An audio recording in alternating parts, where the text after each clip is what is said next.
Yay! Yay! Hashtag Sorry, I Kermit. thought that was appropriate since Disney.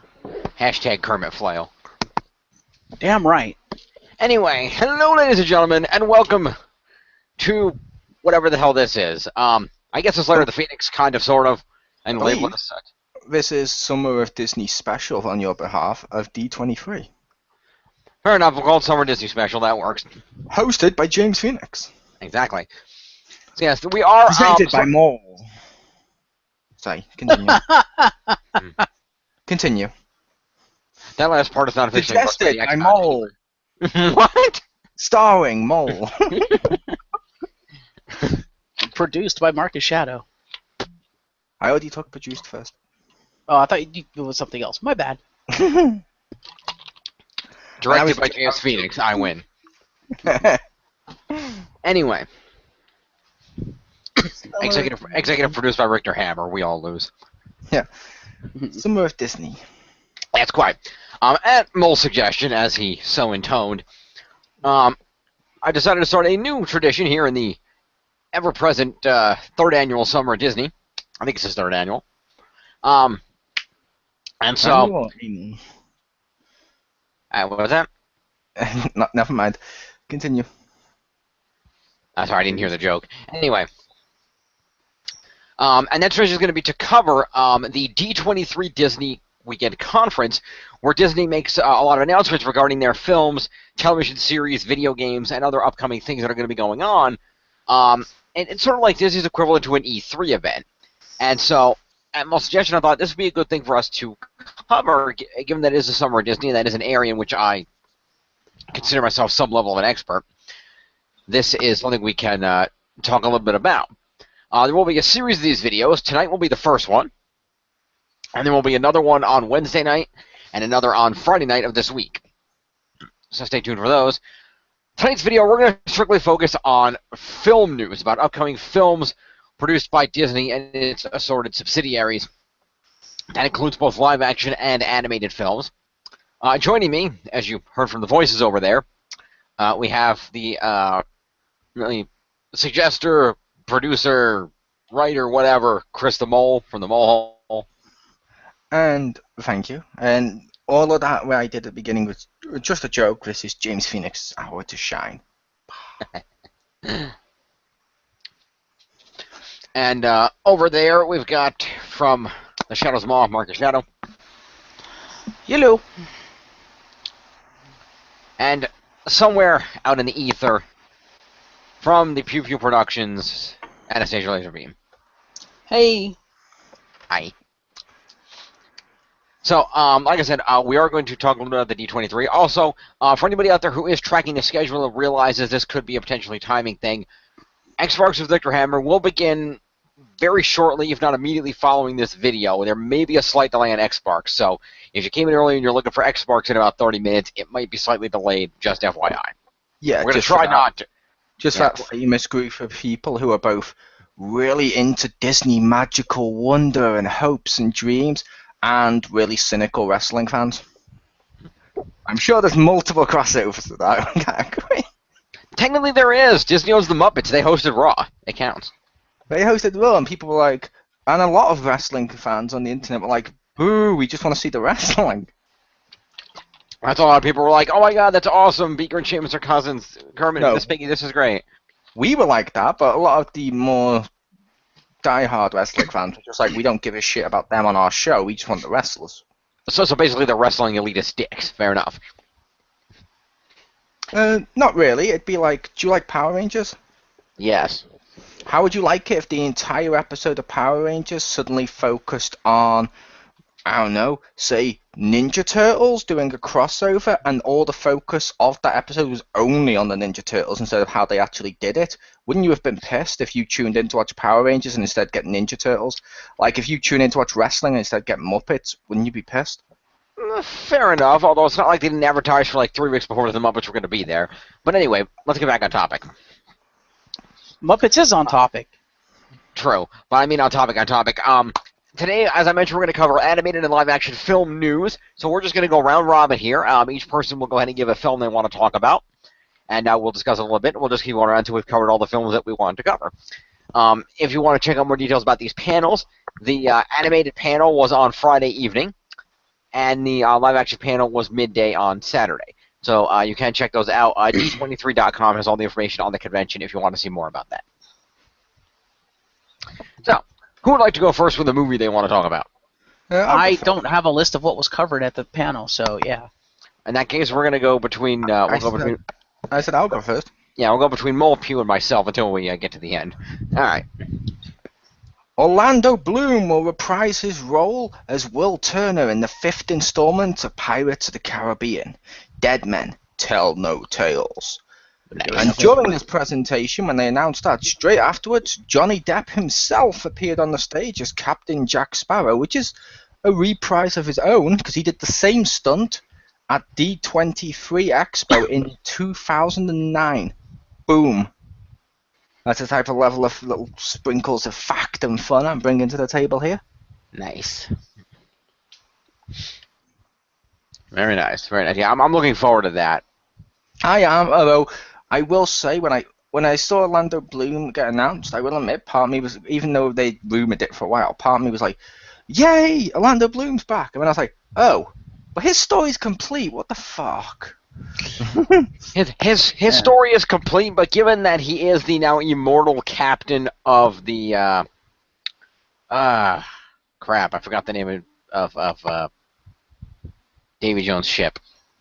Yeah, I don't remember the name of the ship, but since he is now the immortal captain of Davy Jones' ship, it does technically make sense at any random time for him in the ship to show up.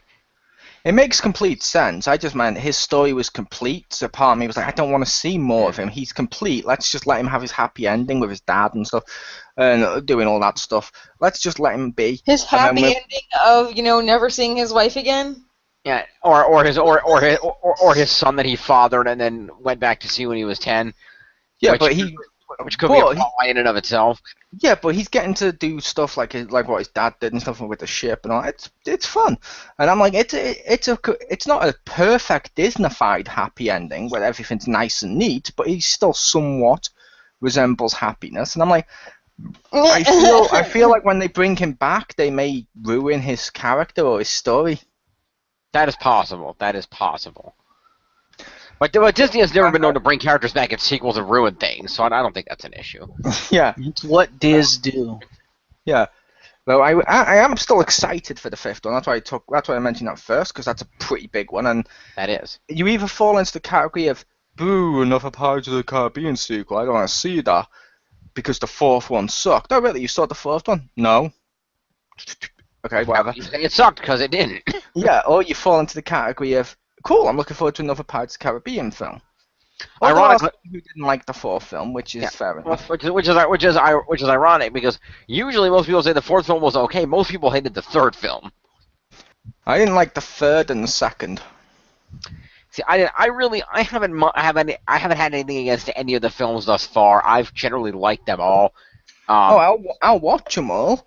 It's sort of like Ghostbusters 2. I'll watch Ghostbusters 2. I can like it because it's Ghostbusters, but I much prefer the first. Like, Pirates of the Caribbean 1 is fucking awesome. Yeah, 2 and the 3, first one, not 2 weird. and 3, they're not hateable. I don't fucking hate them with a passion or anything. I just don't enjoy them anywhere near as much as I did the first, but I still have some enjoyment levels there. Well, that's sequels in general. That's just how sequels kind of are. In fact, I was actually... Empire Strikes Back. Yeah, that too. Dark Knight. Yeah. No, Empire Strikes Back was better. So was Dark Knight. True. But at the same time, I'm just saying, I was reading one of the things I was doing on the... I was not driving the car going to and from the vacation I was on this week, which is why I was not in the radio play last night. But I was actually reading this book about the Back to the Future trilogy and the production. And I thought you weren't in the radio play last night because your character was in another plane of existence. Well, that too. Now my character's dead because you guys blew up the ghost grid, but that's another story. Or am I? Dun dun dun. Anyway, On the inside. But I was reading this book about the Back to the Future trilogy production, and director Robert Zemeckis talked about how they made the 2 Back to the Future sequels, and they were they made money, and they were generally well received, but even so, they didn't get the same critical acclaim as the first, and that's why Robert Zemeckis, aside from the two Back to the Future sequels, has never made sequels to his movies, because he understands the fact that, sequels are, they're guaranteed to make money, but unless you are continuing the story, it's not going to be good. If you're just rehashing the same thing over again, it's not going to be good.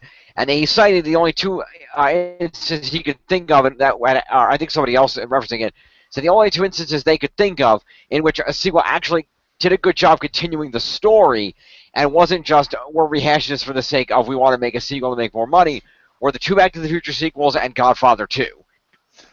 Yep, and also, like I said, Empire Strikes Back. That True. most people list that as the best Star Wars film ever. True. Like Pew said, The Dark Knight.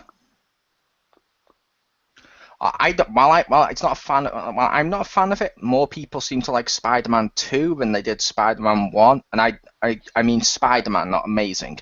Yeah, I'm in that category. I really enjoyed the second Spider-Man movie with Alfred Molina as a Doc. I mean, sequels can be good. They don't need to be lazy. But yeah, like I said, but that was my Pirates of the Fair Caribbean. enough.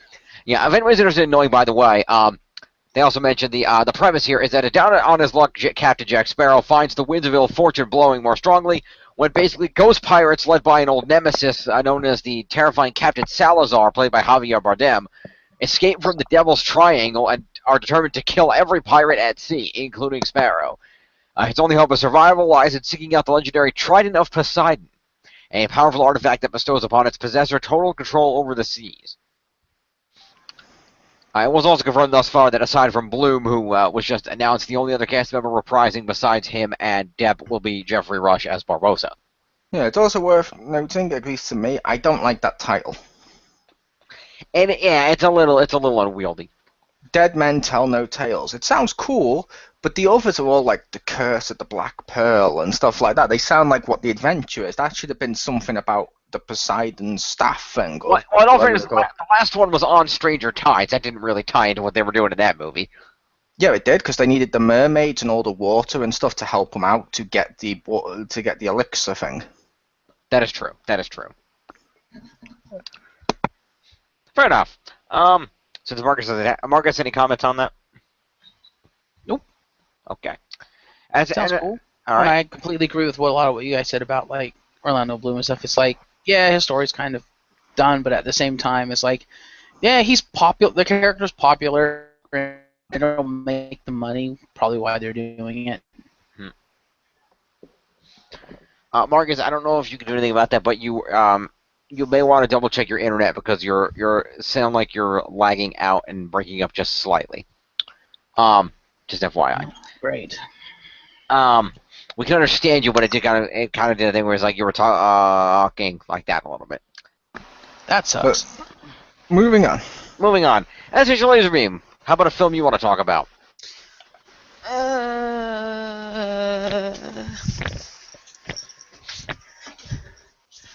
Which one was it?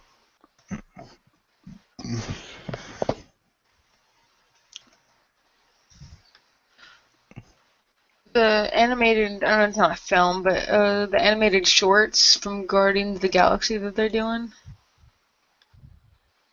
Does that Isn't that count? a TV show? Is it a TV show? I don't know. Yeah, because I believe they're doing a cartoon series about Guardians too. Okay, Oh. they came there for the TV video then. Yeah. Alright, nope. Nothing. Okay, I'll do one We then. can talk about Civil War. We could. Like I said, we're gonna get there. Mole has a list of about 5 more that he wants to go through. So, I'm gonna mention a few as well, just to. Okay. I will Vary it help up you. a little bit. That's not on my list. Fair enough. In that case, I will mention that later. Let's change up a little bit. We'll go over to the animated side of things for a little while here. Just to cover this quickly. One thing I'll mention quickly, there wasn't any information about them, but they did have posters up for Toy Story 4 and Incredibles 2. So we did at least get logos for them. Not that they're all that drastically different. It is what it is. Yep, and Finding Dory and The Good Dinosaur. Yep. They also told us that that Toy Story 4 would have a would have a different approach to the other ones, and they were going to bring back another character who's going to be a love, and re-spark an old love, which has some people thinking it could be Bo Peep. I believe one of the things that they did say in that was that we never really seen Woody, get that love, that recruited love before. So they were going to try to focus on that a little bit. So it probably is Bo Peep. Yeah, so we got Twitter going on. Yeah, and will be a love story between Woody and Bo Peep, who our hero has to go find. That is actually confirmed. So fair enough. Yeah, and they did have more stuff than just posters for some of the Pixar films. I will say that because one of them's on my list. Well, no, because I know they did the Finding Dory stuff. They had a lot about that, and also Mona.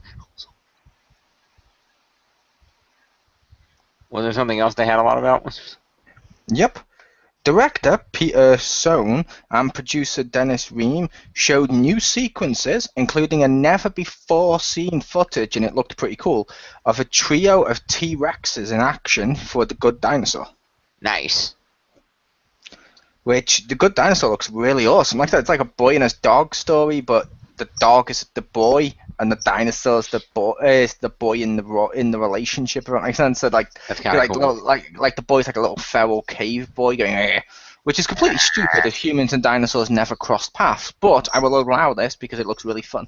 It does. It does. Fair enough. Yeah, that sounded pretty cool. We got that. So why don't we go over to, let's see. Me? Yeah, we'll go back over to you since we talked about the anime stuff. I'll go back over to you for the next one. This one is also a Pixar film, I believe. They announced that they're still working on their Dia des Muertos, or how you pronounce it, movie. Dia de los Muertos, yeah. And it's called Coco. I believe that is a Pixar movie, yes. Yeah, and I was like, okay, cool. And they showed some concept arts and stuff, and that looked fun because I like the art style of that, like Mexican-looking art style, and I'm like, okay, that with some of the Pixar animation, it could create something that's very, I don't know what you'd call it, but unique, and I want to see that. Mm-hmm. It says here the lead character is named Miguel, and he's a young boy with a guitar, and apparently they showed a little bit of footage, so that's cool. It's going to be directed by the guy who directed Toy Story 3 and the producer of Toy Story 3 as well. Fair enough, that works. Sounds good. So back to Jim. Alrighty, let's I guess let's jump over here. And since it was brought up briefly, why don't we get out of the way and talk about Captain America: Civil War a little bit? I would like to cover this. Unfortunately, I did not manage to find a video of the leaked, the supposed trailer that was aired, unfortunately. But I'm sure we'll see that sooner or later. Mm-hmm. But Chris Evans and Anthony Mackie were both in attendance at the panel. That would be Captain America and Falcon, for those of you not in the know of the actor names. Along with, of course, Marvel guru Kevin Feige. Feige. I don't know how do you pronounce that dude's name, Mole? I believe you got it right the first time. Feige. Okay. I might be wrong. I'm not good at pronouncing people's names. I'm gonna go with Feige then. Anyway, or is that an I or an L? I don't know what is that Felg? No. I don't even know. No, that's an I. I thought it was Feige, but Phage sounds good too. Whatever. Anyway, that dude was there, and they showed some never before seen footage. And before the footage rolled, Feige revealed that there was a special Easter egg for fans to find. It was aptly a nod to D23 Expo. Haha. And basically, we can learn a little bit more about the plot. It picks up where Age of Ultron left off. Captain America leads the new team of Avengers that he's trained in an effort to keep safeguarding humanity. And after another international incident results in collateral damage during an Avengers fight, political pressure starts mounting to install a system of accountability for the Avengers. You know, who should they answer to, who should have the authority to call them out, and what should be the governing circumstances for when they should be called out. And this new situation fractures the team as they try to protect the world from a new and nefarious villain, while Iron Man, having seen the kind of things that can go down when they're free, actually agrees that they should have some restrictions to have somebody to keep tabs on them, while Captain America believes that they can be far more effective if they are self-managed and can act on their own and do what needs to be done when it needs to be done, rather than having to wait for approval and going through red tape. Yeah, which that right there is one of the things I predicted in one of our videos. I believe you did, yes. That it would have to be something along those lines, because that's not what Civil War was. It was about the Hero Registration Act, and oh my God, do you want your identity known or not? That doesn't work in this universe that Marvel have created, of the cinematic universe, because as much as people like the cinematic universe, and it is good, its biggest flaw, in my opinion, is hardly anyone, if anyone at all, has a fucking secret identity. Pretty much. And that's like the best part of comics, is how people juggling secret identities, and I don't like getting rid of them. Yeah. They're just identities, Yeah, but it's like Iron Man. I liked Iron Man 1. At the end, he goes, yeah, I'm Iron Man. Fair enough, it made sense for the character or anything, but it also gets rid of some of the stories where he's had to hide the fact he's Iron Man. Mm-hmm.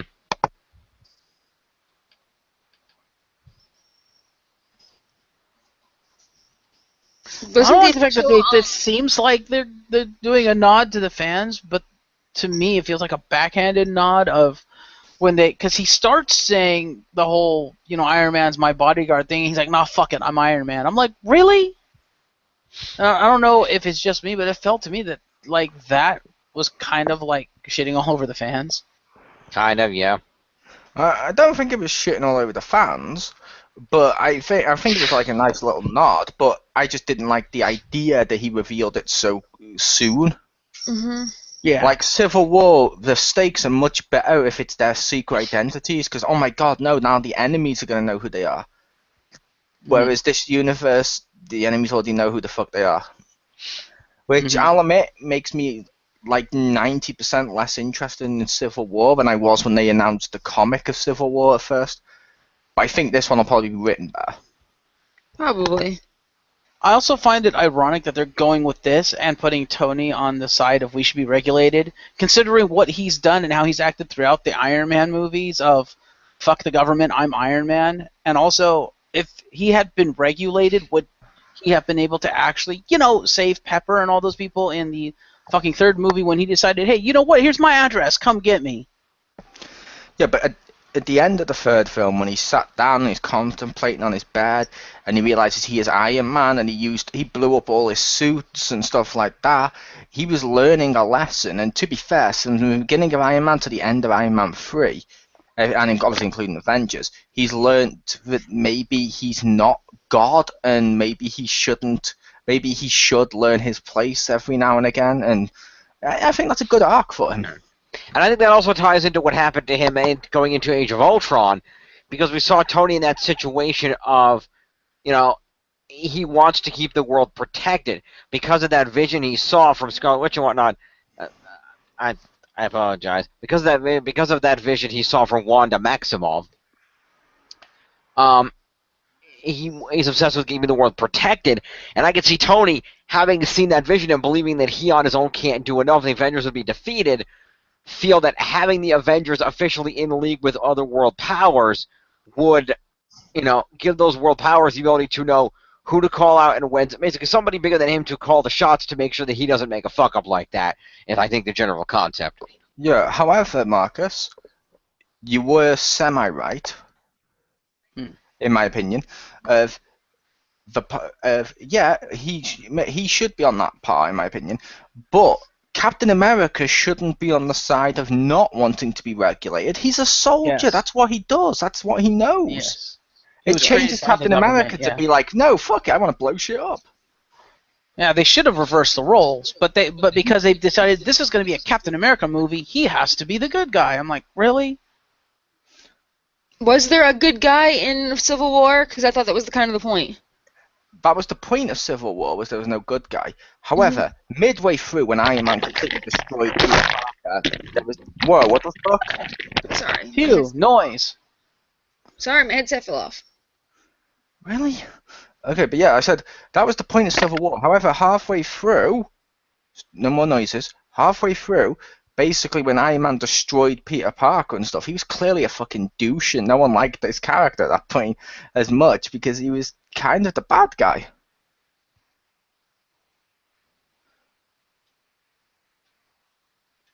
Yep. Yes. Are you moving around like fuck? I keep hearing noises. No. Or are you just putting your headset in a weird place? No, not since it fell off. I haven't moved. Alright, but Jim?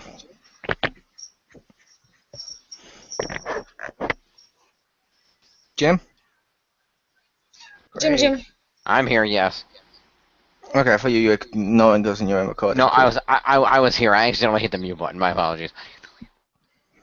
So, going back over to the next film, I want to cover real quick. Actually, technically, that was my film, so let's go back over to you for your film. Okay, the one I'll cover, because I don't think Jim would want to cover this one. Alice Through the Looking Glass. I figured that'd be one of yours. That's good. They announced Sacha Baron Cohen will be playing Time himself, a particular creature who is part human and part clock. Peculiar, not particular. Eh. Yeah, close enough. He's probably particular, too. Doesn't really matter. But, yeah they got Mad Hatter and stuff back too, which is weird because I think they're changing the... What, I'm hearing echo. Like, really loud echo of someone. I'm hearing echo. It's not that loud on my end. Okay, it muted, but I was going to say, yeah, basically, with the Alice thing, they're changing the looking glass, I think. Hmm? Well, we got the same characters. We got like 3 of the same characters from Alice in Wonderland returning. Mm-hmm. I assume Jim already knows this. He reads books. It's his thing. And I've mentioned it to him in the past. The Looking Glass is not Wonderland. Mm. It's actually a mirror universe, and please do not make the obvious cliched Star Wars or Star Trek joke here. It's a mirror universe where characters look different, act different, and like Mad Hatter and Hair, for example, in the Looking Glass looked really different to what they looked like in our Wonderland, when they looked slightly similar, but you didn't quite figure out where they were the same people. But it was supposed to be a different universe because it's like a mirrored version of Wonderland, and I don't think they're going to do that well. No, I think I'm still looking forward to it. Yeah, from what it said, I've read the article on that. From what it said, the Looking Glass is, instead of being a mirror portal type thing, it's more a time portal. And Alice is going to be traveling back and forth through time, seeing like younger versions of the characters. So it's going to be the origin stories of a lot of the characters. Yeah, which is interesting. I still want to see the film. I just feel a lot of times with Alice in Wonderland stories, so many people just say, "Oh, the Looking Glass, it's Wonderland, fuck it," and don't do the Looking Glass right, and it kind of annoys me because Alice in Wonderland, the series of books, they're great books. Yeah, they probably shouldn't call it Through the Looking Glass unless they're actually doing that story. It's kind of like the same complaint we have with Civil War. That's not Civil War, and they really shouldn't call it Civil War unless they're doing Civil War. Yeah. But I don't know what Jim thinks about that, being the book guru or whatever. Yeah, I haven't read, unfortunately, the Looking Glass book. But if what you're saying is true, it sounds like it's one of those things where they adjusted the source material to better fit the existing film universe. Which is I think that he's gotten into recently. But that's not necessarily a good thing, because it's actually. I will, yeah, like you said then, which, like I said, I can understand it, and I'm still looking forward to the film, because this lets them get Johnny Depp back as Mad Hatter, and all the characters, and a few of the characters people really liked in the first film. Quite a few, actually. And once again features Johnny Depp, Anne Hathaway's back as the White Queen, Helena Bonham Carter as the Red Queen, yeah, and the voices of Alan Rickman as the Caterpillar, Stephen Fry as whoever he voiced. Cheshire Cat, Michael Sheen, and Timothy. Show Stephen Fry respect. He is a British treasure. I know he is. I just couldn't remember which character he voiced, and I apologize for that. Michael Sheen and Timothy Spall are also back. And also relevant to mention is that another new character, in addition to Time himself, will also see Rhys Ifans join the film as Zanuck Hightop, the Mad Hatter's father. Yep. Because they're doing origin. But see, this would have been they would have had just as good an excuse to bring back or reason to bring back the old characters, even if they had gone with the actual Through the Looking Glass. Because come on, can you imagine like Johnny Depp playing a mirror version of the Mad Hatter? That'd be awesome. That wouldn't work either, because like I mentioned, they were supposed to look different, so she wouldn't recognize them. There was one moment where they looked slightly similar, but that's not going to sell a film. Oh, you got a slight, what do you call him, Johnny Depp cameo for a couple of seconds or something. Well, I mean, obviously they probably like restructure the story so it'd be more than a cameo. But I'm saying using the core concept of what the Looking Glass is, it would make more sense in that they would call it Through the Looking Glass, because Mirror Universe, that's kind of what the Looking Glass was, as you said. Yeah, but that's why I made the case, like Jim said. Yeah, they've already done that. They've adjusted the. I'm hearing the echo again, but yeah, they've already adjusted the. So it's on Pew End, I think.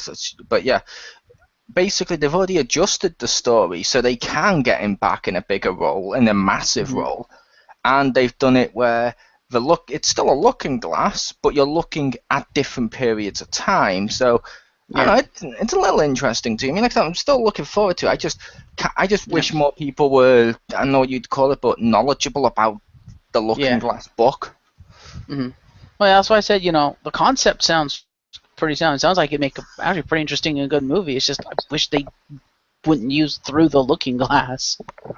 It actually is a Through the Looking Glass film. It was done years back. I can't remember the date, but it was actually pretty good. That was actually based off of Through the Looking Glass? Yep. Nice. They changed tiny little bits to it, but it was still pretty good. And they got the concept. They got the core concept right. They just changed certain stuff like her ages and stuff. Right. But fair enough. Yeah. And I can't believe it, Jim. There you go, Jim. That's one of the few times I've defended a book. Very nice. Thank you.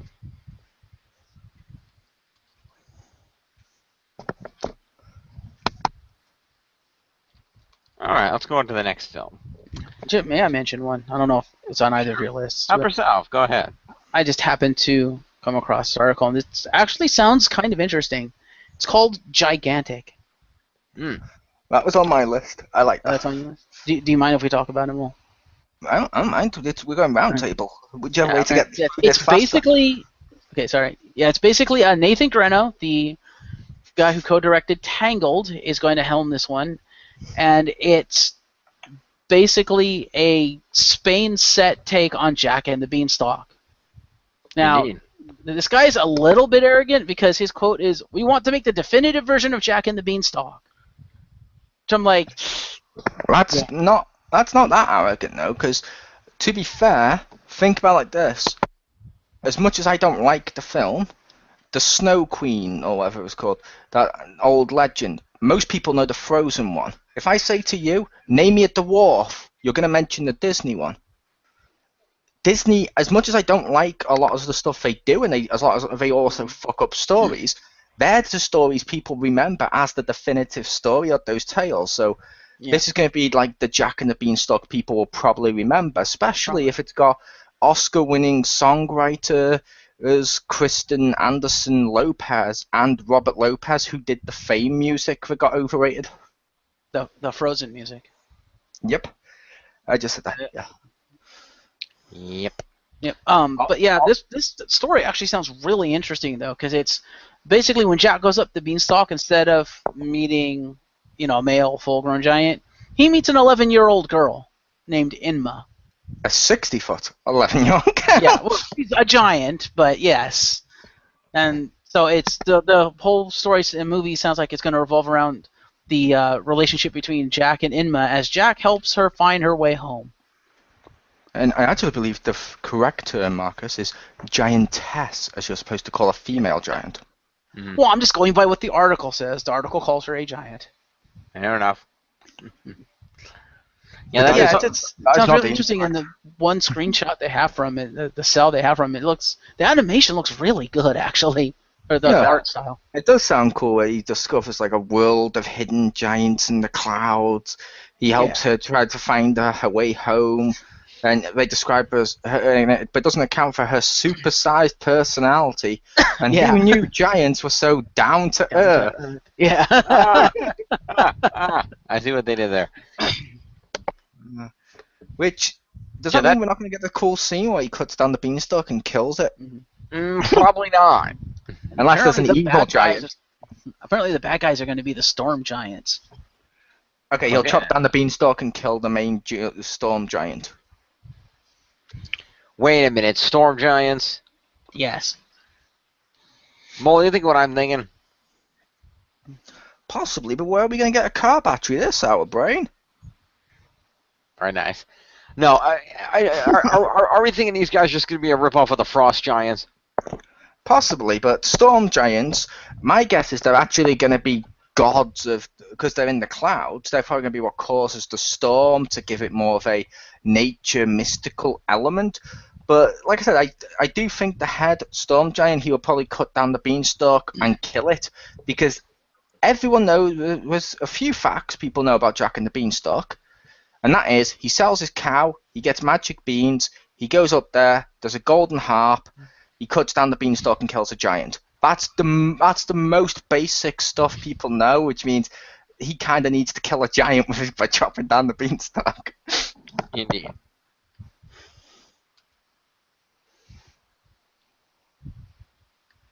Yeah, I look forward to seeing where this goes and what this movie looks like when it comes out. Because like I said, it's looking like it's going to be pretty good, and the story's interesting. Yeah, it does sound pretty good. I am looking forward to seeing what they do for that. That should be a lot of fun to see.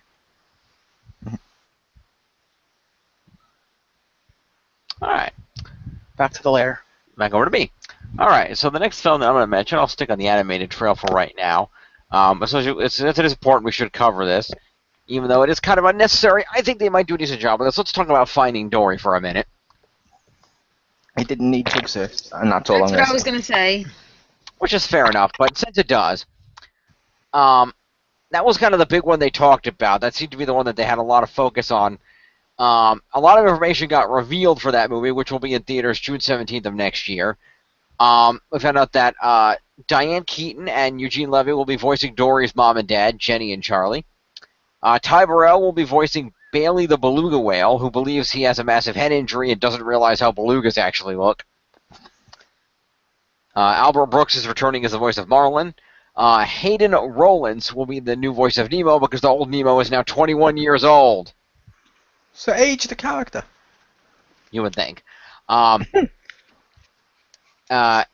see. Hank the Octopus is voiced by Ed O'Neill, and Destiny is a whale shark voiced by Caitlin Olsen, who thinks that she's pure whale. I thought Destiny was a game that you need the DLC in order for it to actually become good. My bad. I heard everybody got downloaded that DLC and felt that it was a ripoff. But anyway. We also learned, and the reason that the Nemo thing had to work, because we find out that Finding Dory takes place 6 months after Finding Nemo. So, not that big of a time jump.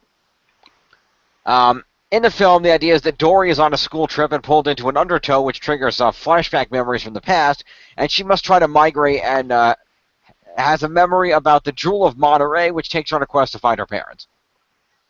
So, Nice. should be an interesting film. It'll make a lot of money regardless. Whether it'll be good, we'll find out. Does it need to exist? No. But that will not necessarily prohibit it from being good. If it needed to exist, most of these films we're probably going to talk about today wouldn't have happened. This is true. This is true.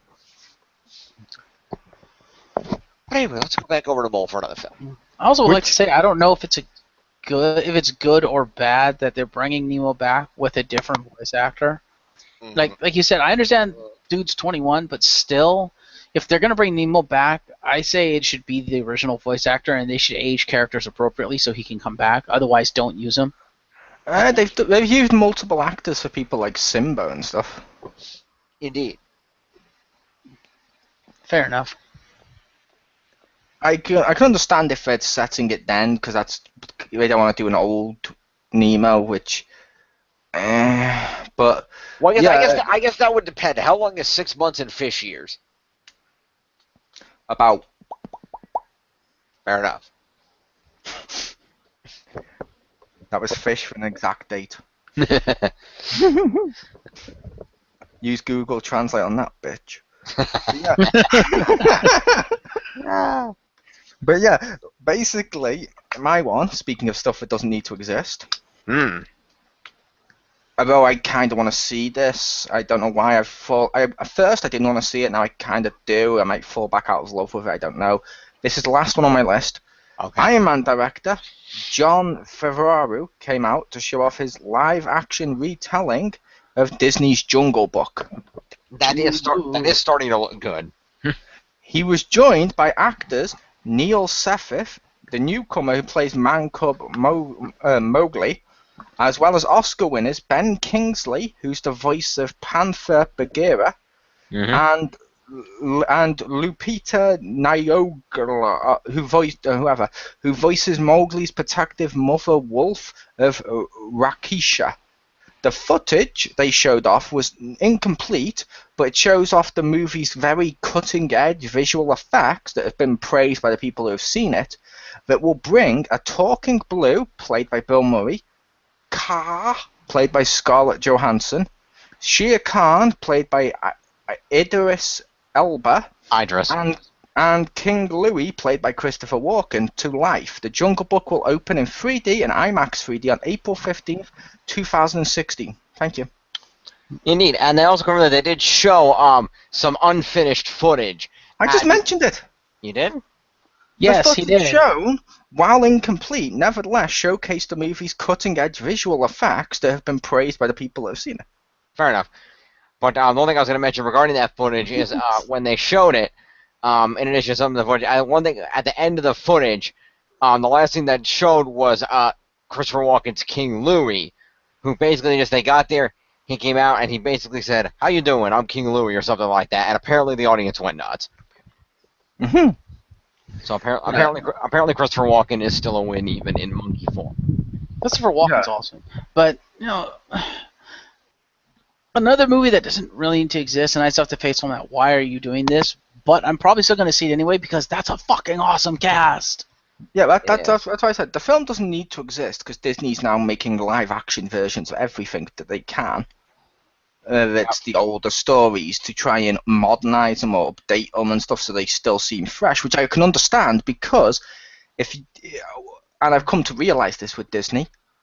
Disney is like a family unit or a family thing and stuff like that. Kids going to the cinema nowadays or going to Disneyland nowadays and seeing, say, The Jungle Book or Snow White or fucking Cinderella and stuff, they get told by Disney, oh, you need to go see the animated stuff.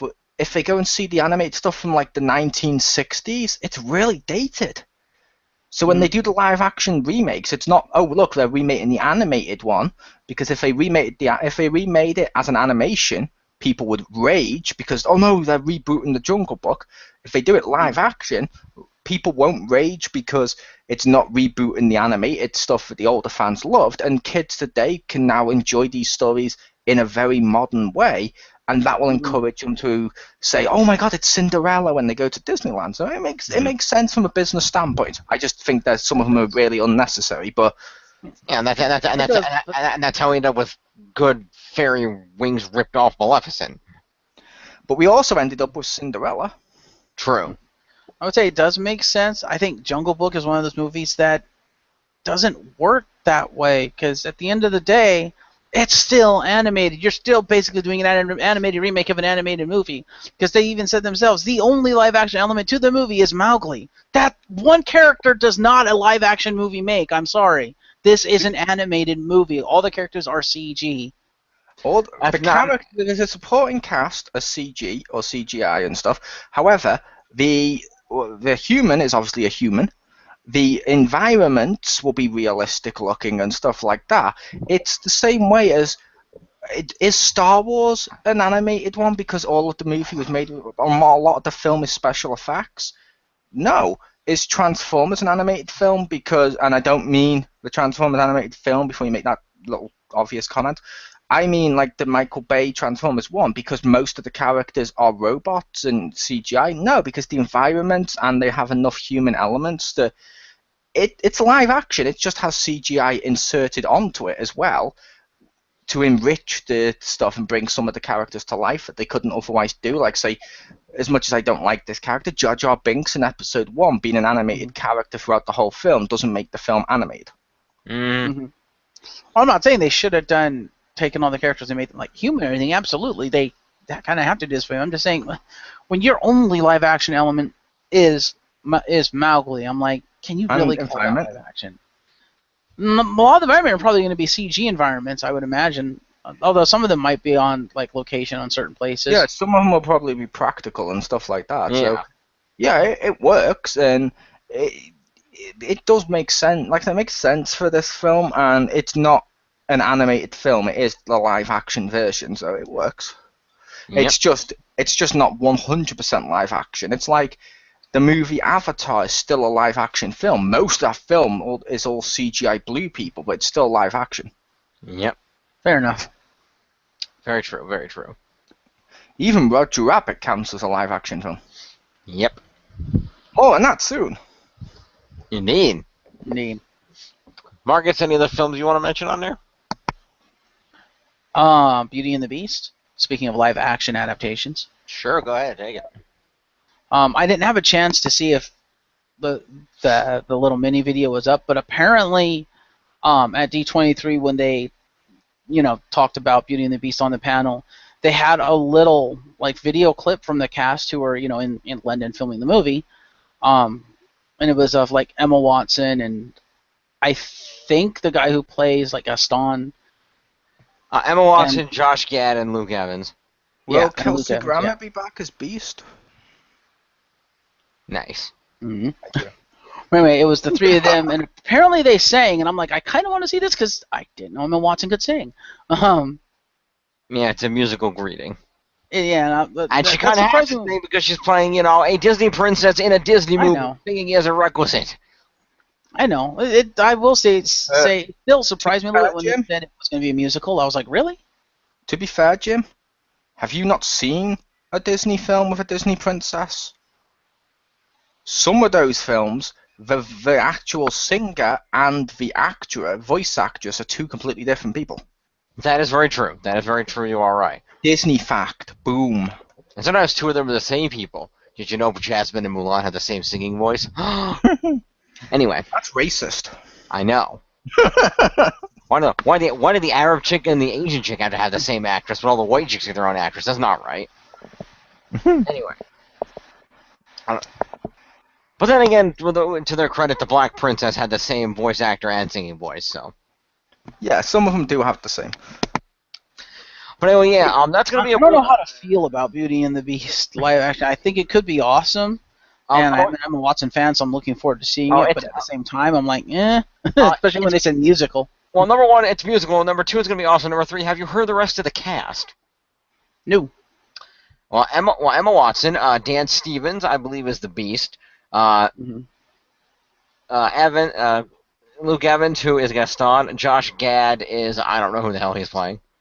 But you might know Josh Gad as the voice of Olaf the Snowman from Frozen. I would if I'd seen that movie. Fair enough. But other people people appearing in this movie include.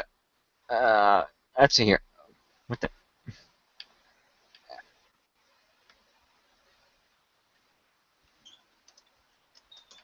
Okay. So other people include Kevin Kline, Ewan McGregor, Stanley Tucci, Emma Thompson, Ian frickin' McKellen. Who's Emma Thompson playing? I don't know. I've just seen a list of performers. I don't know who they are. I would have. You know who Emma Thompson is? What's that? So you know who Emma Thompson is? What do you mean? You said you didn't know who they were. I said you know who Emma Thompson is. In terms of the characters they're playing, I mean. Oh, I would assume, or I would hope, she'd be playing Mrs. Potts. That would be my theory. Also, it makes me sad because, damn it, Angela Lansbury is Mrs. Potts.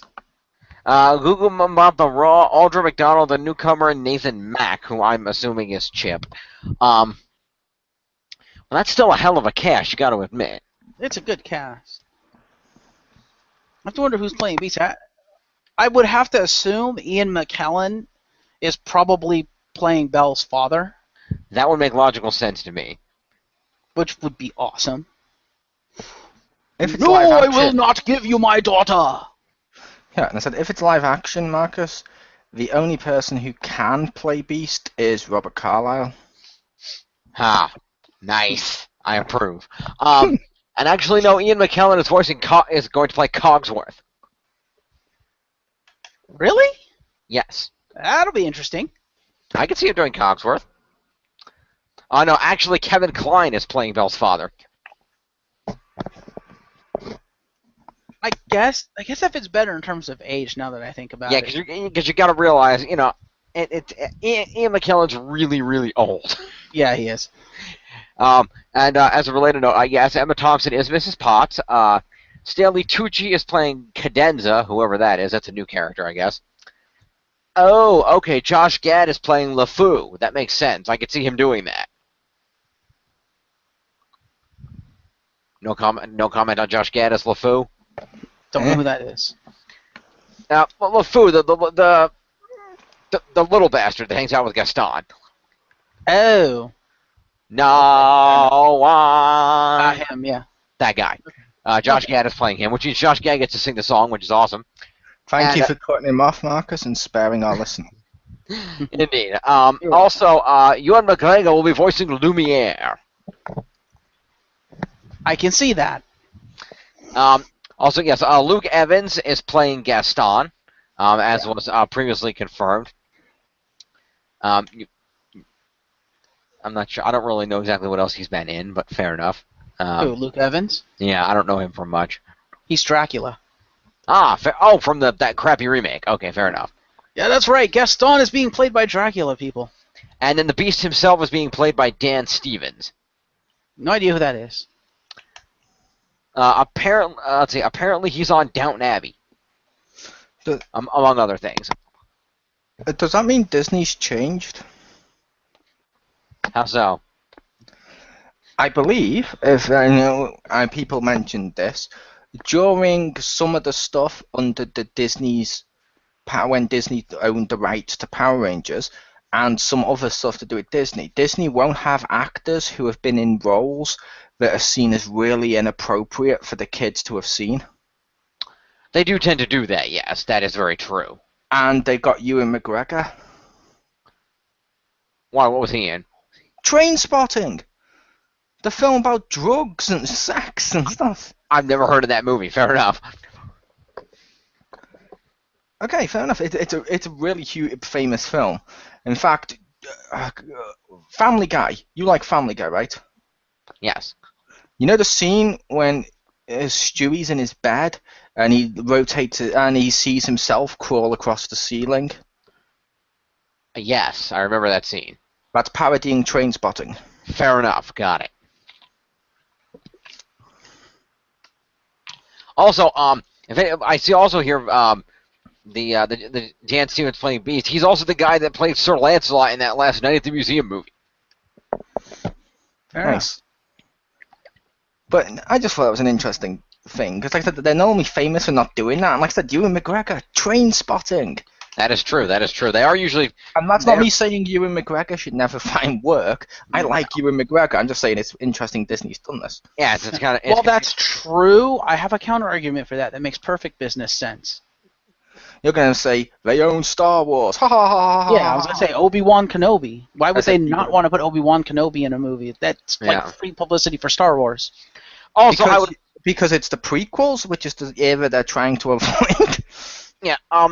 And I would also make the counterpoint that, they don't want to put people in their movies that have been in things they might not approve of. Can I take a moment to point out how much fucked up shit Johnny Depp has been in? Or he Ian has been in a McKellen. lot. Yeah, as I was just saying, normally they don't do that. That's why it's just always interesting. It's like Robert Downey Jr. as well, but... Yeah, right, but yes, that's true. I didn't think of that.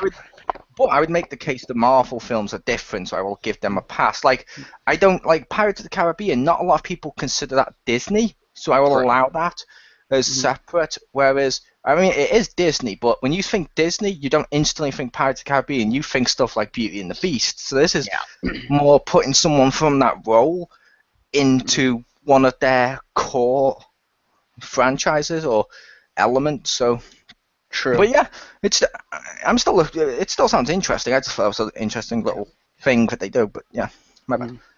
I would also argue that, especially in this day and age, almost every actor or actress has one fucked up role. You're not going to get away from that. True. But anyway, yeah, Beauty and the Beast does sound like it's going to be a great film. I'm certainly looking forward to seeing it. It sounds like they really did a good job casting it. It sounds like it's going to be a lot of fun, and I really want to see how it's going to come out. It does. All right. Was there many more? Let's see. Anything else I wanted to mention here briefly? Just a couple things I'll mention briefly. I did want to mention, I don't know if it's pronounced Mona or Moana. It's one of the two. But it's an upcoming Disney film that is going to be focused on a South Pacific setting, and a young girl named either Mona or Moana. I'm not sure which it is. I don't really know South Pacific. But apparently the name means ocean, and she dreams of adventure. Her father doesn't approve of her sea voyaging and her wanting to go on an adventure, but her grandmother encourages it with legendary tales of the demigod Maui, who's going to be played by one Dwayne "The Rock" Johnson. Okay, then. Heard of him? I know. Isn't he the Tooth Fairy? I believe he is, yes. Isn't he the guy that ruined Doom? Yes, he is. Okay, cool. He's also the guy that ruined the second G.I. Joe movie. That wasn't that bad. No, I'm going to say the writers and casting director ruined that one. Fair enough. Moving on, yeah, that sounds like a really interesting movie. Like they're going to go with a South Pacific setting, which that's kind of something they haven't really done yet. I mean, they're not too far off from things like Lilo and Stitch, where they went with the Hawaiian theme, because Polynesian and Hawaiian have some similarities. But I'm interested to see where that goes, because it's always cool when Disney base something on a new culture that they haven't really focused on before. Then we get stereotypes. Yeah, and it can kind of expand on that lore. So that'll be interesting to see how that plays out. So I'm looking forward to those racist stereotypes. Oh yeah, it should be great. That Disney's famous for. Oh, totally. So let's see. That wraps up the animated section, and then I believe there's one other live-action movie I did want to mention before we wrap up. Let me get the window to open. Work, Firefox. Thank you. Did you want to say anything about Pete's Dragon, or was there nothing really worth mentioning? Because all I see here is they actually showed like a little trailer for it. That was what I was about to mention. That's a live-action film. Yes. I just didn't know if they actually really talked about it or not, because like I said, all I read is that they actually showed a clip. I was like, okay. I'm actually surprised. I thought you would have both Star Wars films. Oh, I want to talk about those too. Thank you for reminding me. Pete's Dragon, quickly. Bryce Dallas Howard was there on stage to talk about her starring role in the film, reimagining of the film. Again, it's an adventure of an orphan boy and his best friend who happens to be a dragon. It's being directed by David Lowery, produced by Jim Whittaker. That opens on August 12, 2016. And they did show a clip from that, so that sounds like it's going to be a pretty good remake. There's a couple other films coming out that I didn't mention. And yeah, let's wrap this up. We'll just talk a little bit about the Star Wars situation here briefly. Mm-hmm. Let's see here. So they started off mentioning there are only 124 days to the release of Episode 7. On December 18th of this year. And there's been a record-breaking trailer reviews has corresponded to that. Everybody was reminded that Rian Johnson will be directing the film slated for release on May 26, 2017. That'll be Episode 8. And then in a surprise announcement, they confirmed that Colin Trevorrow, the director of Jurassic World, has signed on to direct Episode 9, which is scheduled for release in 2019. Okay, then. Moving on, they talked a little bit about the untitled Han Solo standalone film, which is slated for release on May 25th of 2018, and reminded everyone that that's going to be directed by Christopher Miller and Phil Lord, with Lawrence Kasdan and his son John Kasdan as writing the screenplay. It's going to be a Han Solo film? There's going to be a Han Solo film. Is it going to be a young Han Solo or Harrison Ford film? We do not know. Fair enough. If they were smart, they would bookend it like Harrison Ford is telling this story and then have a young dude play him in a flashback, but that's just me. Fair enough. They also talked a little about Rogue One, the first of the standalone stories to hit the big screen, announcing the cast for it. It's already commenced principal photography. Gareth Edwards is directing Rogue One, former director of Godzilla and Monsters. It tells the story of Resistance fighters who have united to steal plans to the dreaded Death Star. Yep, which, like I said, is eh. Well, that does leave me to ask one question. So they're trying to get the plans to the Death Star. Now, does that mean that Rogue One are the Boffins?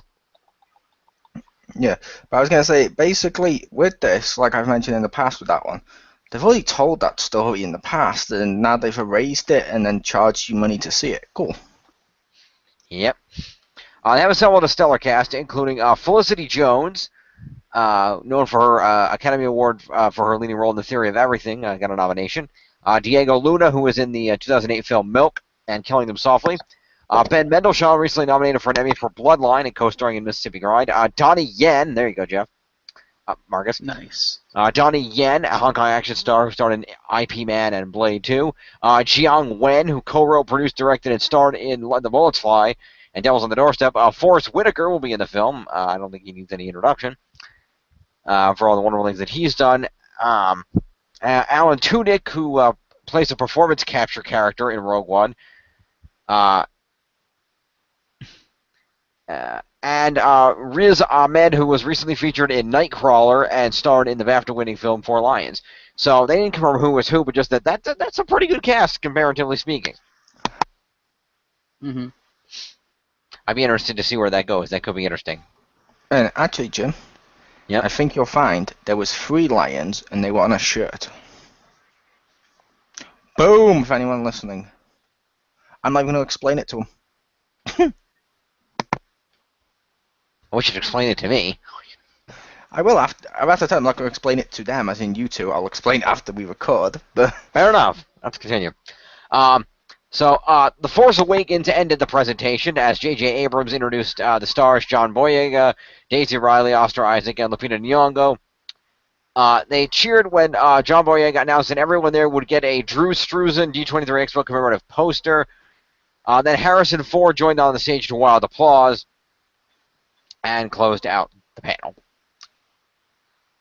So, there we go. That is all the films that we wanted to mention today. I would like to go back to Beauty and the Beast really quick because Sure. I was reading some stuff on it. Yeah, Alan Menken is doing the music for it.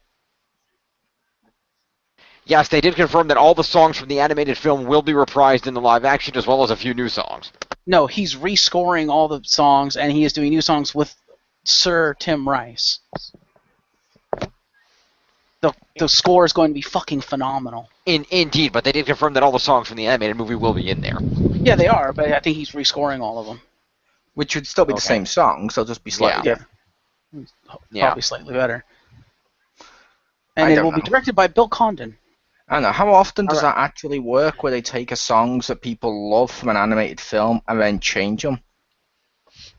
Yeah, and I can guarantee you, and I'll tell you this right now, Marcus, I guarantee you those songs are not going to be changed in any majorly recognizable way. Guaranteed. No, I'm just saying I think they're going to sound better.